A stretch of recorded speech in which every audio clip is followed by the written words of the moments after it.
Good afternoon. Welcome to the tea table.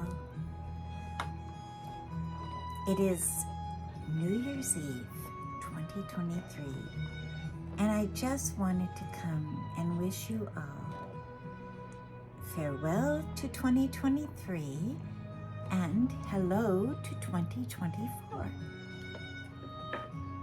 If you haven't gotten your tea yet, please pause and get your tea and join me, because we need a good cup of hot tea. I am playing Robert Burns' songs from Scotland, the collection. He wrote hundreds of poems, and his great poem, Auld Lang Syne, that we all sing at New Year's Eve, is from the great Robert Burns. And this is a collection, and it is done by a Scottish man, and he is singing a variety of the songs. And his name is Alex Robin, and I hope you enjoy them. It's very peaceful. So, on my tea table today is a lot, because it's New Year's Eve, and I thought for my tea people we will have a special collection. The bottom has my skorpa, which are actually Norwegian cookies from my grandma, similar to biscotti but more butter, and similar to Scotch shortbread. And you know, those Vikings were always going back and forth between Scotland and down in Europe in their boats, and then they would go back to Norway. And many influences of the Vikings are to this day in the Hebrides and the Northern Scottish in so many ways. Now the top, these are homemade cookies from a Norwegian friend, and then these are very special German. They have kind of an anise flavor. And then my favorites are from my daughter's good friend Jessica's family, the Griffiths, and this is, she sends these to me every year. They're the butterscotch chocolate chip coconut bars, very rich. You can have them once a year with your coffee. Yes. So that is what our treat is. We have a lot of treat today. You know, there's so much left from Christmas this time of year that we can put out quite a festive feast on New Year's, can't we? Well, I'm going to show you the tea tray, which is pretty full. I left on it, whoops, the special Christmas bouquet with the pine, the rose, and of course the pine cones, whoops. And then I chose a special cup for you, whoops. It's hard to believe that my grandchildren were here last week, and now they've flown off to Arizona, and Ellie went to the mountains and play in the snow, and so the house is quiet. This is a special cup. It's got bright colors for our beautiful 2024. And they're saying that the 2024 is a year of restoration. Now, I don't know who comes up with these titles, but I'll take it.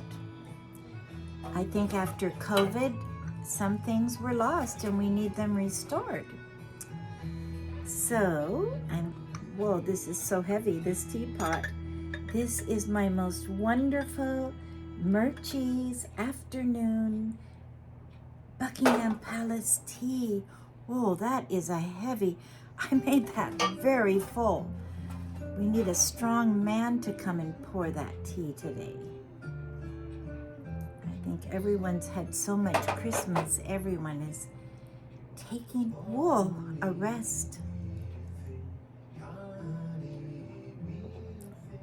Oh yes, the real tea. It's loose leaf. It's not in a bag. The best tea. It's a little late in the afternoon for me to be drinking it, but I'm going to stay up late for New Year's Eve.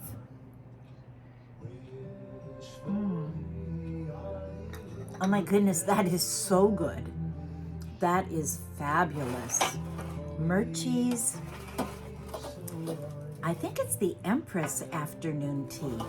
It has afternoon tea on it, and it's something royal. Murchie's, of course, is in Victoria, BC, but I think they have in all over Canada, and you can order them through the mail. I'm wearing a fun hat, and this hat, it feels so cozy. It's lamb's wool from Italy, and I put it on to go to church today, and I haven't been able to take it off. Now, I could let it kind of fly down like that. The instructions, this is a very old hat, and the instructions inside say, shake it out and then store it inside out. It's leather lined, it's lamb's wool, and it's so wonderful. And then I put a little black fur collar. I just can't take this off. It feels so wonderful for today. Yes, I'm really falling in love with fur again, because today it's all foggy, and when the fog comes, it's very cold. It's wet cold, kind of, and you need something to warm you up. Yes. Well, help yourself. Take a cookie. These scorpa are not perfect. My grandmother made them perfect, but I have added nuts and walnuts and almonds, and it makes them come out a little bumpy, but everyone seems to like them very much. So I'm going to put them down. I wish you could see my actual tea table. I just don't have room in that camera. Well, I brought something to the tea table that I thought was very symbolic, and I will show you. It's a clock.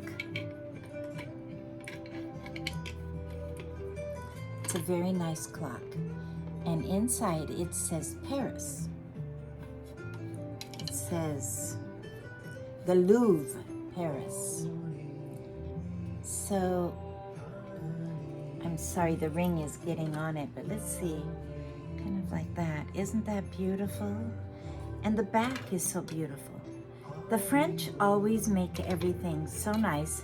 This can hang on a wall. It has a hanger, but I have it sitting on my desk, and it makes a lovely tick-tock that I like. And then, how did I figured out a way for it to sit. I guess that's it. I have it kind of sitting in this little case, and it works. And I love the tick-tock.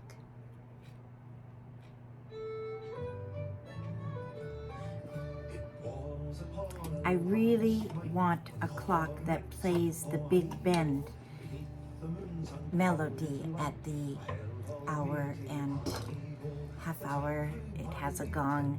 I have one, but the gong stopped working. So anyway, I love the sound of a clock ticking in a house, don't you? And I'm going to push this out just a little bit here. But I must tell you that New Year's Eve is such a special time for all of us. And I don't view it really as a big party as much. That's fun, but I'm viewing it as making my own personal New Year's resolutions and goals, and getting a new journal out with a new pen And my daughter bought me for Christmas a really fun, unique kind of journal that is daily, but also includes your daily list. What a good way of keeping track of what you have accomplished. Even if it's 5 things out of 10, 2 things, that's an achievement, right? Yes. Well, do you love that music? It's so Scottish. It's the wonderful Scottish ballad singing. And Bobby Burns, actually, I went to visit Dumfries, Scotland, where my grandmother and her family, she was one of 5 children, lived. And then when she was, I think, about 10 years old, they came to Canada, and then they moved to upstate New York. But she was living on the same block as the Bobby Burns house in Dumfries. And my mother and I visited it. Of course, Robert Burns was back in the early to mid-Victorian era, so he's very early.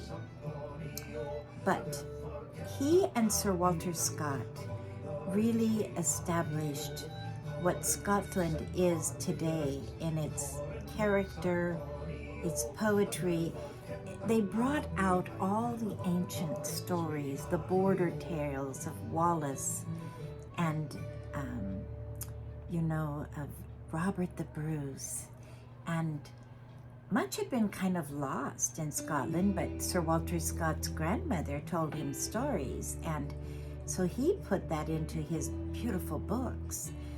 And then there was another lady named Jane Porter, born in 1775, and she had written a book called Scottish Chiefs, which I have, and told all the historic stories of the great clans and the chiefs. Well, then Sir Walter Scott turned them into what we call the historical novel. Ivanhoe and Marmion, well, that's a poem.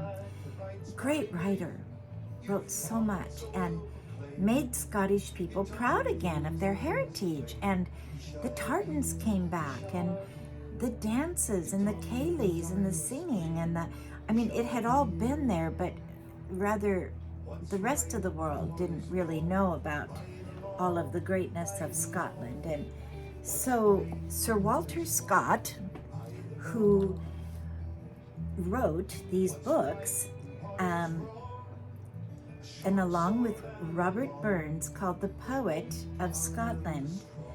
And Robert Burns wrote Auld Lang Syne, and we sing that every year. It's a deep song.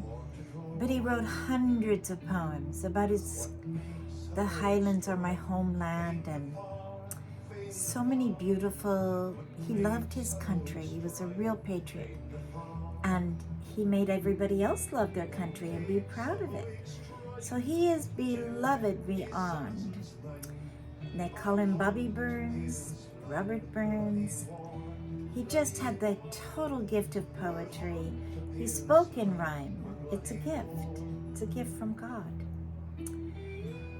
And Dumfries is not far from Edinburgh. Edinburgh is my personal favorite city in all of Great Britain. I could live in Edinburgh and be very happy. It has such character. At the very top, there's the mountain, and the Edinburgh Castle sits high above the city. It's a war memorial. Then you walk down the Royal Mile and past St. Giles Cathedral, the great cathedral, and then you'll go to Holyrood Palace, where the Queen would stay. That's the royal family of England will stay there. So you have the castle, the palace, and in between you have Princess Park, the Princess Park, and it is where they have the big Scottish Highland, they call it the tattoo, when they come with the horses and the tartans and the dancing in the summer and the Highland Games and all the competitions. People come from all over the world there. And so if you look on the map, Scotland is not a very big country, but so many of the people emigrated to America and Canada and Australia. Their population isn't huge, but their land is so beautiful, and it goes from sea to sea, a lot of sea and a lot of fishing and boats, and then it's very cold, and so they had the wonderful sheep. They make the wonderful woolen Scottish sweaters, beautiful. Some of the patterns are very similar to the Norwegian sweaters, and it is said that the far north island of Lewis, which is on the west coast, the Outer Hebrides, is just filled with Vikings, and many of them trace their heritage to Iceland and Norway. The Vikings were coming back and forth, so there's a lot of deep connection and similar law, and there was Protestant Christianity, Lutheranism in Norway, Presbyterian in Scotland.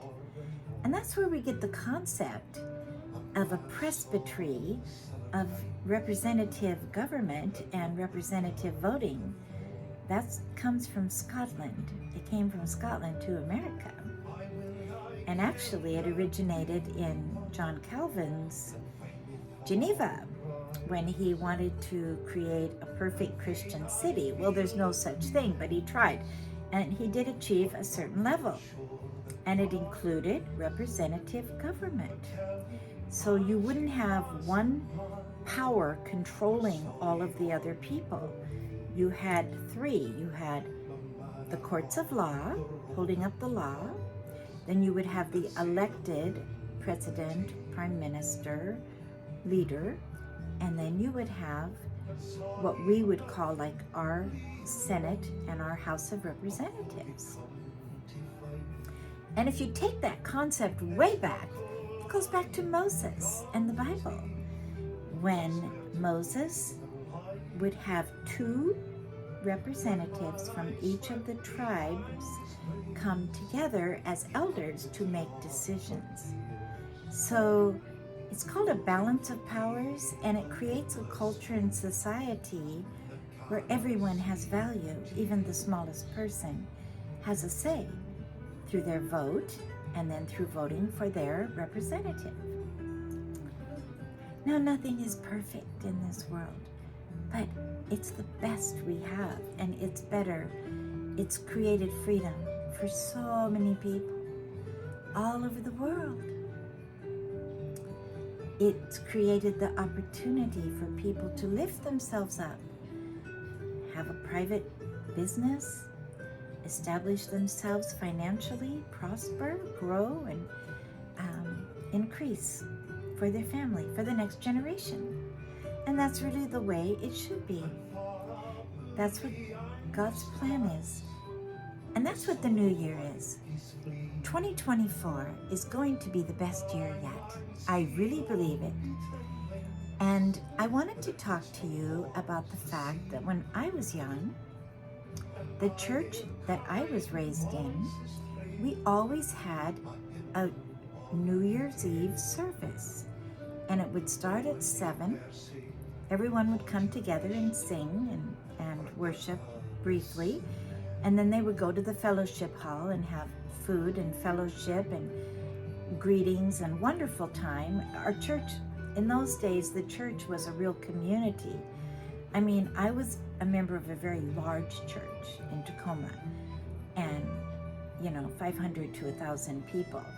And somehow we all knew each other, and everyone went to everyone's wedding. It was a real supportive community. And I always felt growing up, my parents, the schools, and the church were all on the same page. So we had 3 very powerful supports in our life as young people growing up.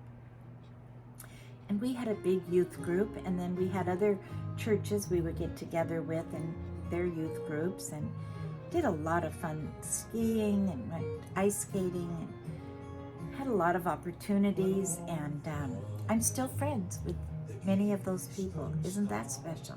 After all these years, I live in a different town, but But back to the watch night service. It was called, the olden days, it was called the watch night service. And it was watching for the hour, the midnight hour. And it was symbolic that, you know, Christ will come back at the midnight hour. So the New Year is thought of as a watching for him.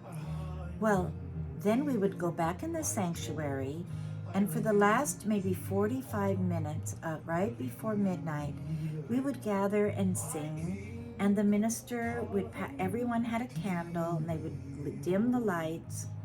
We would sing and we would worship and rededicate our lives to God. And if people wanted to go forward to the communion altar, they could go forward.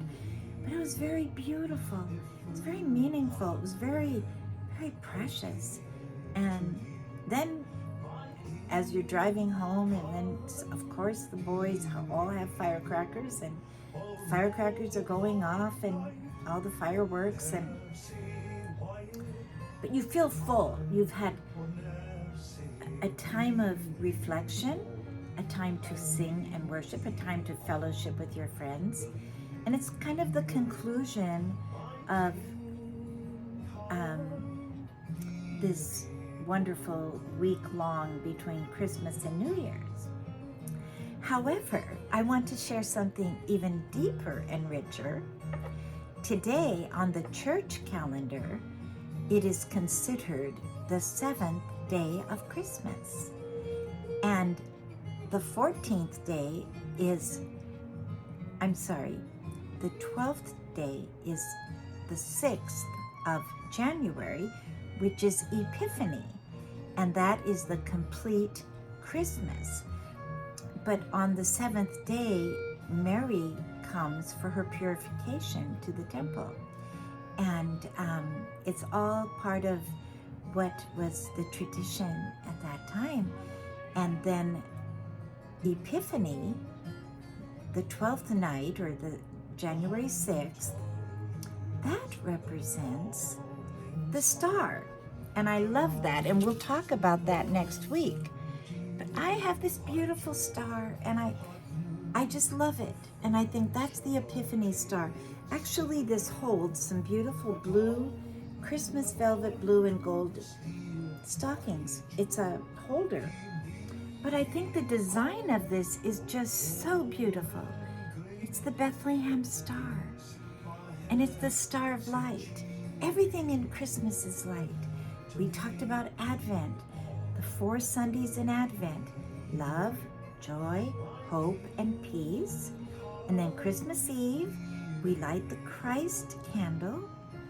And then now we look forward to Epiphany, and it represents the 3 kings coming and giving their offerings to Christ: the gold, frankincense, and myrrh. That's what Epiphany is. It's again the light in the darkness.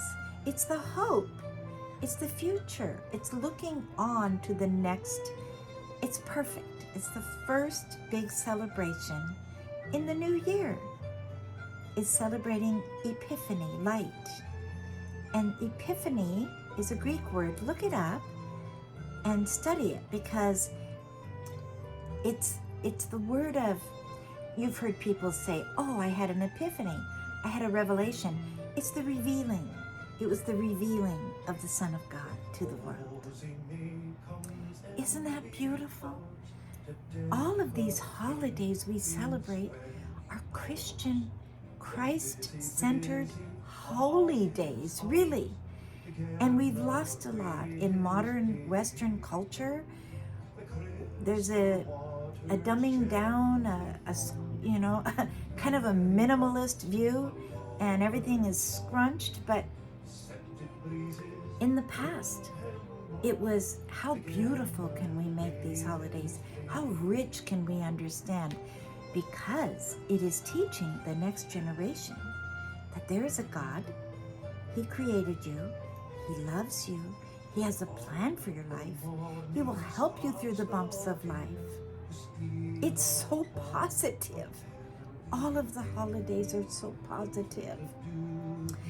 And I want us to celebrate as best we can. And some of the churches do celebrate. Some have gone a more modern way and they take a glimpse at it. But if you study the book of Deuteronomy, my husband is preparing to teach Old Testament, and he was telling me all of the festivals in the Old Testament, which are types and shadows. I mean, Advent and Hanukkah are so close with all the lights, even the Advent candle and the Hanukkah candle. It's reflective of that. And all of the holidays involved coming apart, being with your family, your friends, the people of God together, celebrating, but also resting. Resting. There's so much to take a day and rest. Is that perhaps what our culture is missing? With all the stressing, I think we need to look into having more resting, having a break, having a time to reflect, to sit, and to plan. And it seems like it's in sevens. It'll be every 7th month, every 7 days, and just having that Selah.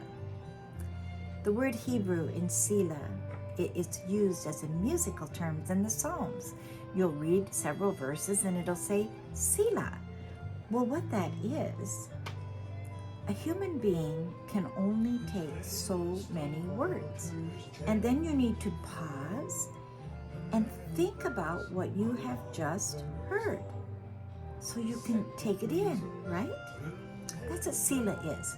It's a musical interlude. It says pause, now play instruments, and just think about what you have just read and take it in, what there is for you to take for your life. I think this is a year to take time. And I glanced at something, it came across my phone and it said, one of the things people need to change is overdoing too much. And I didn't read the article, but I think I get the drift. I think the drift is this: do your best in peace. Don't feel the whole thing is your responsibility or burden.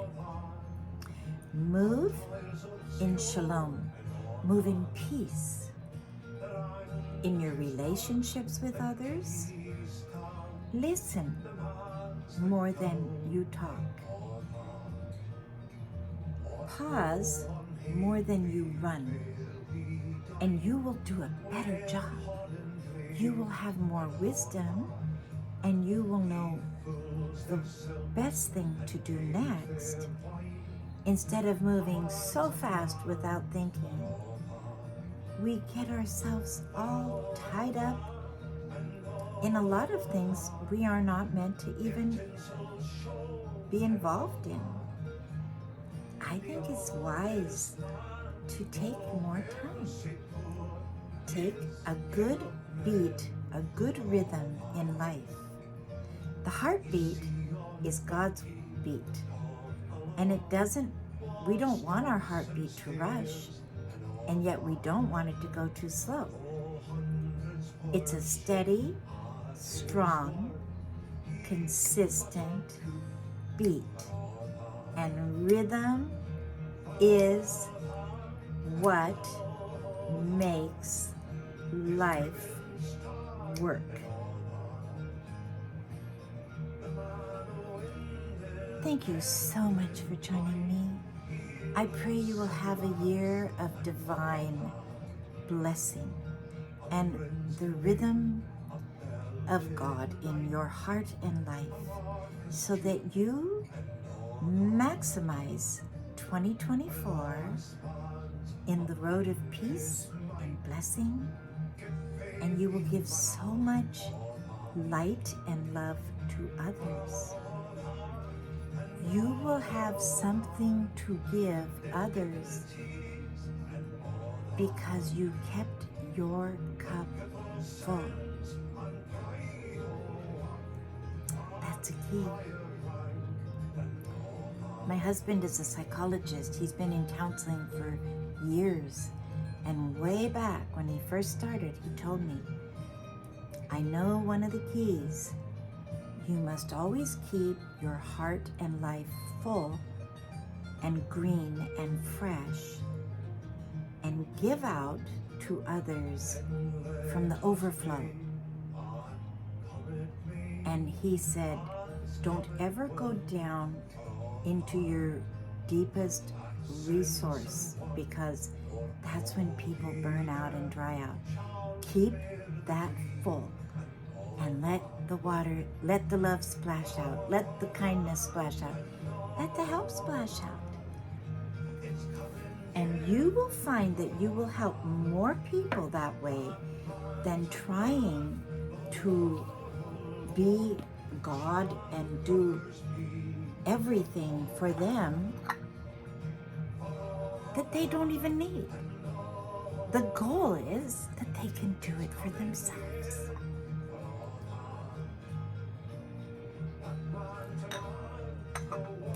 A real true friend,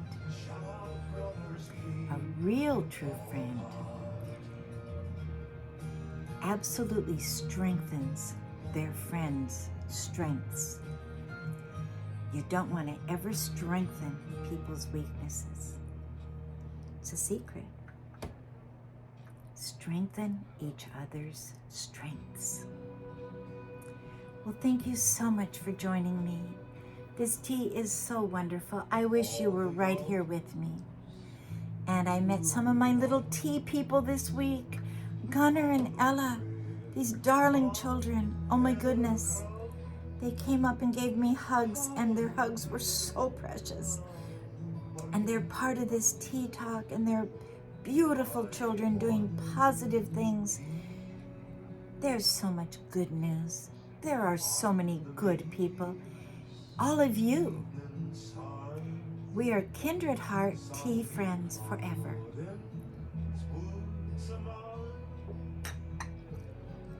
I pray a blessing on all of you, that the year 2024 will be the best year yet. And we will learn how to do that together, because it isn't something instantly learned, but we will learn to walk in that shalom, in that peace, and give it to others and receive it from others. Receive it from God when we give Him our cares. Well, if you haven't subscribed to my channel, please subscribe. You will get a notification, and share with anyone you think would be encouraged. And if you like it, push the like, and thank you for your comments. I love them. Thank you so much for all your comments. Each one of you are so precious to God. You are His divine creation. And in the book of Ephesians, it says, one of the Greek translations is, you are His poem. You're His song. So sing the song of freedom and the song of God's love to all. And happy, blessed 2024. God bless. Have a fabulous week.